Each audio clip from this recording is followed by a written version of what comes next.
अस्सलाम वालेकुम नाजरीन, इस एपिसोड की शुरुआत में हम देखेंगे कि जब सोफिया सरोजा, यूसुफ और फातिमा को पिंजरे वाली गाड़ी में लेकर किले की तरफ जा रही होती है तो कहती है कि क्या मैंने तुमसे नहीं कहा था कि मैं तुम्हारी शहरग काट दूंगी उस्मान। और फिर इसी लम्हे फातिमा खातून होश में आती हैं और फातिमा को होश में आते हुए देखकर सरोजा कहता है कि फातिमा खातून आप ठीक हैं। तो फातिमा अपने सामने यूसुफ और सरोजा को देखकर हैरान होती है और कहती है कि आप यहाँ कैसे, और अपने हाथों को बंधा हुआ देखती है। और फिर सोफिया जैसे ही पीछे मुड़कर देखती है तो फातिमा उसे देखकर कहती है कि तुम सांप, ताजिर वेरोनिका, मलून। तो सोफिया कहती है कि मैं वेरोनिका नहीं और मैं तुम्हारे बाबा और तुर्कों की सबसे बड़ी दुश्मन हूँ। तो फातिमा कहती है कि तुम चाहती क्या हो और तुम बताओ कि तुम हमें कहाँ लेकर जा रही हो, और अगर तुम में हिम्मत है तो मुझे खोलकर मेरा सामना करो। तो सोफिया कहती है कि जसारत, मैं तो क़यामत हूँ, मैं बाला खातून और उस्मान को खत्म कर दूंगी, लेकिन उनके मरने से पहले मैं उनको तकलीफ पहुंचाऊंगी। फातिमा कहती है कि मैं तुमसे नहीं डरती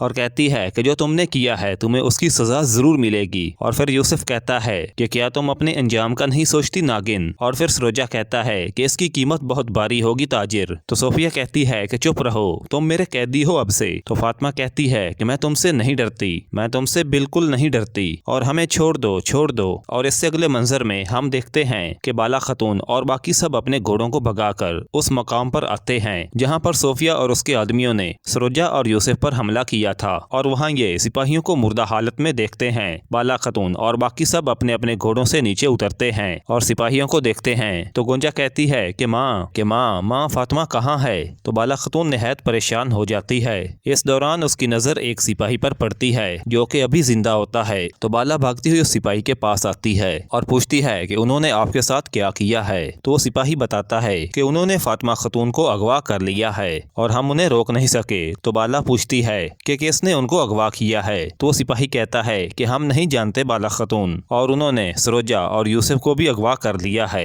ये सुनकर बेगम खातून परेशानी से कहती है कि यूसुफ मेरे भाई। और फिर ये सिपाही फौत हो जाता है। तो बाला खातून कहती है कि इन्ना लिल्लाहि व इन्ना इलैहि राजिऊन, कि हम अल्लाह ही के हैं और उसी की तरफ लौट कर जाना है। और फिर हजरत खातून भी वहाँ आ जाती हैं और कहती हैं कि उन्होंने हमारे बच्चों के साथ क्या किया है, क्या वो जिंदा है गोंजा खातून। तो गोंजा कहती है कि जिंदा हैं मगर वो लापता हैं। इसी दौरान हजरत खातून की नजर सरोजा के खंजर और उसकी तलवार पर पड़ती है और वो भागती हुई उसके पास आती है और वो खंजर को उठाती है और कहती है कि मेरा बेटा, और ज़ारो कतार रोने लग जाती है। और फिर बाला खड़े होकर कहती है कि जंगजुओं, मुहाफिजों और सरहदी गाजियों को पैगाम भेजें ताकि वो हर जगह एहतियात से तलाश करेंगे, और कबीलों को भी पैगाम भेजें और रुको मत। तो गोंजा खातून पूछती है कि माँ वो कौन है और वो फातिमा को कहाँ ले गए हैं। तो बाला खातून कहती है कि हम उनको ढूंढ लेंगे गोंजा, और हम उन तीनों को महफूज पाएंगे। और उस रास्ते की जानिब देखते हुए कहती है कि वो इस तरफ गए हैं और तुम यहाँ पर इन जख्मियों की देखभाल करो और मैं उनके पीछे जाऊंगी।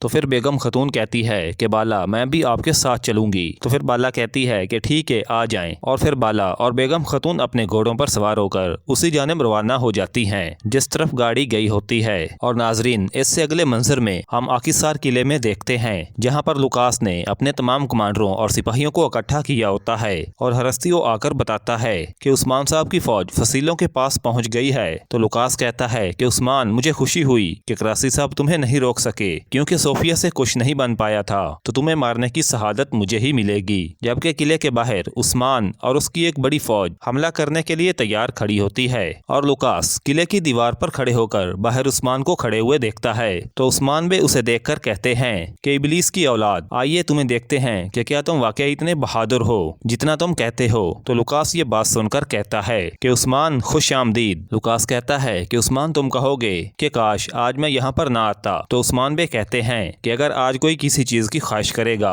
तो वो तुम होगे लुकास, कि जब मेरी तलवार तुम्हारी गर्दन से टकराएगी तो तुम मुझसे हिफाजत की भीख मांगोगे लुकास। और अब या तो तुम मुझे किला दे दो या इन सब काफरों के साथ तुमको भी खत्म कर दिया जाएगा। तो लुकास ये बात सुनकर हंसता है और कहता है कि क्या तुम इन दीवारों को नहीं देखते जिनके ऊपर मैं खड़ा हूँ, और किले में मेरी फौज तुम्हारी फौज से बड़ी है। तो उस्मान बे कहते हैं कि हम इस तरह की बहुत सारी फसीलें अबूर कर चुके हैं। और फिर उस्मान कहता है कि मेरा एक जंगजू तुम्हारे 5 जंगजुओं पर भारी है, और अगर तुम नहीं चाहते कि तुम्हारे सिपाही मरें और अगर तुम नहीं चाहते कि हम लड़ें तो खामोशी से यहाँ से निकल जाओ, और अगर ऐसा नहीं तो ये रहा मैदान और ये रहे जंगजू, आओ मुकाबला करते हैं। तो लुकास फिर से हंसता है और कहता है कि फिर से मुकाबला, कि तुम मुझे एक बड़ी जंग की दावत दे रहे हो, क्या ऐसा नहीं है? तो उस्मान साहब कहते हैं कि आओ देखते हैं कि क्या तुम में हिम्मत है मेरा सामना करने की।